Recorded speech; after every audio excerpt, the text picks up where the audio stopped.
friends, welcome to Geetha Samayal. வாங்க மதிய சாப்பாடு பார்க்கலாம். அதுக்கு முன்னாடி கீதா சமையல் ஸ்பெஷல் ஃபுட்ல மூலிகை இட்லி பொடி இருக்கு, கருப்பு உளுந்து கஞ்சி மாவு இருக்கு, சத்து மாவு இருக்கு, தாளிப்பு வடகம் இருக்கு, வெயிட் லாஸ் பவுடர் இருக்கு, நலங்கு மாவு இருக்கு. தேவைப்படுறவங்க ஸ்கிரீன்ல தெரியுற வாட்ஸ்அப் நம்பருக்கு மெசேஜ் பண்ணி வாங்கிக்கோங்க. வெப்சைட்லயே ஆர்டர் பண்ணி வாங்கிக்கலாம். ஹாய் ஃப்ரெண்ட்ஸ், நல்லா சுட சுட சாதம், மாங்காய் முருங்கைக்காய் போட்டு சாம்பார் வச்சுருக்கேன். பழையது இருக்குது.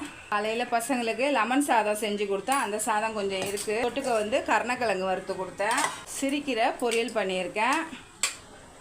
பீட்ரூட் பொரியல் பண்ணியிருக்கேன். பச்சை பயிரை முளைக்கட்டி ஆவி கட்டி வச்சுருக்கேன். ஒரு 11 மணிக்கு சாப்பிட்டுக்கலான்னு சொல்லிட்டு. காலையில் டிஃபன் பார்த்தீங்கன்னா வெள்ளை சோளம் இருக்குது பாருங்கள், அதில் இட்லி சுட்டேன். கார சட்னி அரைச்சேன், அதுவும் இருக்குது. பருப்பு ரசம் வச்சுருக்கேன். தயிர் ஊற்றி வச்சுருக்கேன். இன்றைக்கி நம்ம சேனலில் வீடியோ வந்திருக்கு. பார்க்காதவங்க பார்த்துட்டு லைக் பண்ணி ஷேர் பண்ணி கமெண்ட் பண்ணுங்கள், சப்ஸ்கிரைப் பண்ணிவிடுங்க.